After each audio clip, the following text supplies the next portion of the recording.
மறை நூலுக்கு அஞ்சாதவன் நம் தமிழுக்கு அஞ்ச வேண்டும். தமிழுக்கு அஞ்சாதவன் நம் தாய்க்கு அஞ்ச வேண்டும். தாய்க்கு அஞ்சாதவன் மனசாட்சிக்கு அஞ்ச வேண்டும் என்றபடி ஓம் என பிரணவத்தின் தாரக மந்திரமாகவும் வேத மன்னர்களின் நாயகனாகவும் அடியாரின் குறை தீர்க்கும் ஆபத் பந்தனாகவும் இந்த வெள்ளியங்கிரியில் அமர்ந்திருக்கும் சக்திக்கும் சிவனுக்கும் இரண்டாவது மகனாக அவதரித்தேன். நான் ஏன் அவதரித்தேன் என்றால் அசுரர்களின் தொல்லை தாங்க முடியாமல் தேவனுக்கெல்லாம் தலைவனாக திகழக்கூடிய தேவேந்திரனிடத்தில் முறையிட அவனால் அசுரர்களை சகிக்க முடியாமல் என் தந்தையான சிவனிடத்திலே வந்து முறையிட்டான். அதற்காக தேவர் குறை நீங்க வேண்டும் என்பதற்காகவே 6 கனவுப்பர்கள் என்று சொல்லக்கூடிய சத்யோதயம், சுப்புருசும், ஈசானும், அசோரும், வாமதேயம், திருமதலை என்று சொல்லக்கூடிய 6 கனவுப்பர்களையும் நெற்றியில் கண்டு தேவேந்திரத்தில் ஏக செய்வதற்காக கொடுத்தார். அந்த 6 கனவுப்பொறிகள் பட்டது தேவேந்திரனால் சகிக்க முடியவில்லை, கனவுப்பொறி தாங்க முடியவில்லை. அதனால் அந்த 6 கனவுப்பொறிகளை சரவணன் என்று நாணன் குளத்தில் விட்டுவிட்டார்.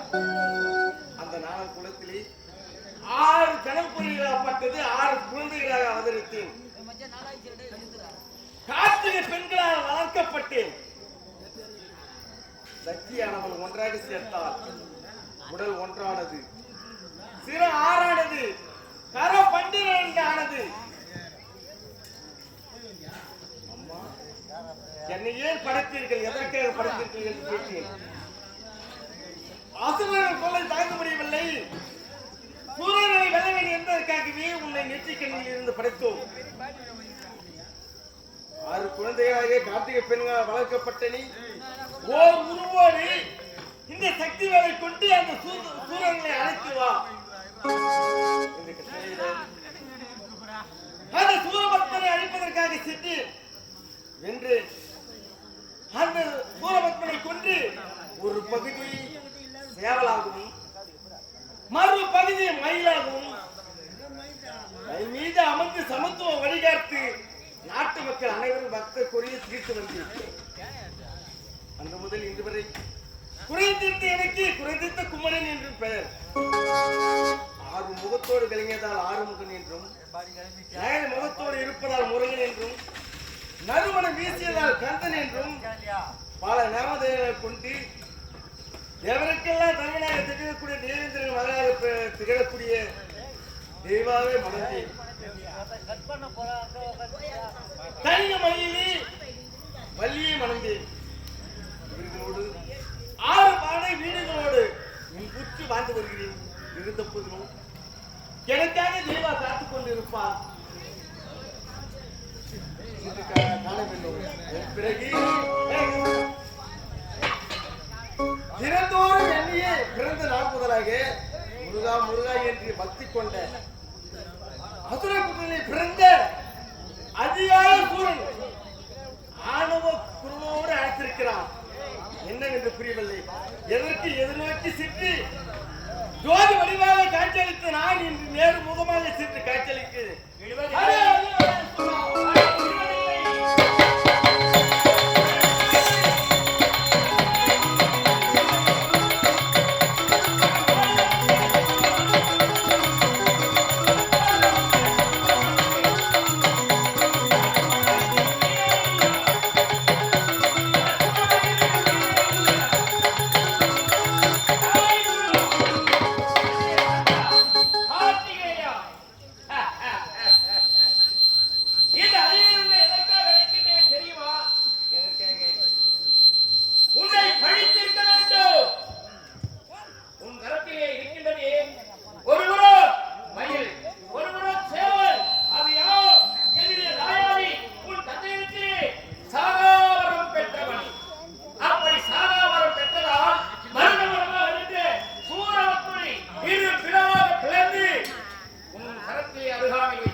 சென்றேன். உயிர் பிச்சை. விஜய சோழரை தேடி ஒருவரை வந்திருக்கின்றாயா? இந்த நாள் முதலாக கங்கா கடம்பா கதிர்வேலா என்று என்னுடைய நாமையை உச்சரித்து இன்று வாரா போரா என்று என்னை எதிர்க்கு துணிந்து விட்டாய். உண்மை என்னை வெல்ல வேண்டும் கொல்ல வேண்டும் என்பதற்காகவே ஆணவம் அறிவுக்கு சத்திரி என்பார்கள். அதனால் என்னோடு வந்திருக்கின்றாயா? நீ எப்படி வந்தது? அது சூரா காட்டலாம் கைத்திறத்தை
இருந்தாலும் நான் உயிர் போகும் தருவாயில் கேட்கின்றேன்.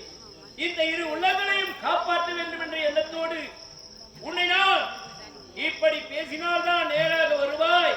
என் மா மீது இந்த புண்ணியம் படைத்த இந்த வேதமானது அடைய வேண்டும் என்றால் இந்த வேளானது என் மார்பில் படைய வேண்டும். என் உதிரமானது இந்த பிள்ளைகள் மீது பட வேண்டும். அவர்கள் சென்ற சாபம் அவர்களை விட்டு அகல வேண்டும். ஆகையாலே உன்னை நான் வாயார ஏசிவிட்டேன். என்னை மனதார மன்னித்து உன்னடி சேர்த்து விட வேண்டும் ஐயனி. அனைத்தும் தெரிந்து புரிந்து விமலுக்கு மோசத்தை அழிக்க என்பதற்காக குஸ்மானதை விலக வேண்டும் என்பதற்காகவே என்னை எதிர்த்து துணிந்தார். என்றும் மேலாகி விட்டாய் ஐயனி. என் மூலமாக வாதார விட்டு அடைவாய்.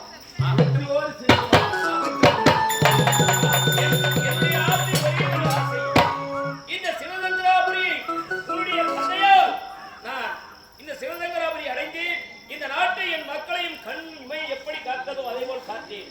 இனிமே நான் இல்லை என்று இந்த மக்கள் எல்லாம் எண்ணம் கொள்ளவே கூடாது.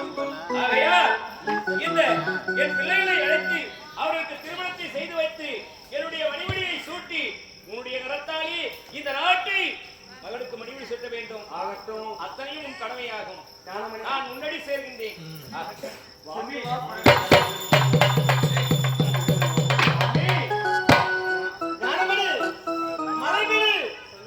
கொண்டு இந்த சிவசங்கராபுரியை நீயே மதிப்புண்டு சிறப்போடு இந்நாட்டு மக்களை காத்து ரசிப்பாமே.